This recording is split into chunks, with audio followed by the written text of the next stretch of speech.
മീൻ വിഭവങ്ങൾ തേടിയുള്ള ഞങ്ങളുടെ യാത്ര ഞങ്ങളെ കൊണ്ടെത്തിച്ചത് കോട്ടയത്തുള്ള പ്രമുഖ ഒരു ഹോട്ടലാണ്.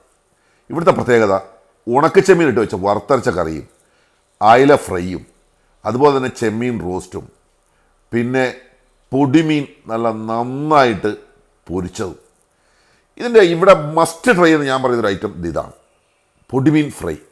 നാവിൽ വെള്ളമൂറുന്ന അടിപൊളി ടേസ്റ്റ്, ഒപ്പം കൊടമ്പുളിയിട്ട് വെച്ച മീൻകറിയും. എല്ലാം ഒന്നിനൊന്ന് വെറൈറ്റി ടേസ്റ്റ്. എത്ര കഴിച്ചിട്ടും മതിയാകാതെ വീണ്ടും വീണ്ടും വിഭവങ്ങൾ ഓർഡർ ചെയ്തു പോകുന്ന ഒരു അപൂർവ സന്ദർഭം. തീർച്ചയായിട്ടും ഈ ഹോട്ടലിലേക്ക് കയറുന്നവർ ഒരു പ്രാവശ്യം ഞാൻ നേരത്തെ കാണിച്ച പൊടിമീൻ ഫ്രൈ ഒന്ന് ട്രൈ ചെയ്യുക തന്നെ വേണം. കാരണം ജീവിതത്തിൽ ഇതിൻ്റെ ടേസ്റ്റ് നാവിൽ നിന്ന് പോകില്ല. ഹോട്ടൽ വേറെ എവിടെയല്ല, കോട്ടയം ഏറ്റുമാനൂർ റൂട്ടിലുള്ള അർക്കേഡിയാണ്. സാധാരണക്കാർക്കും കയറിയിരുന്ന് കഴിക്കാം. നല്ല വൃത്തിയും നല്ല ഫുഡും.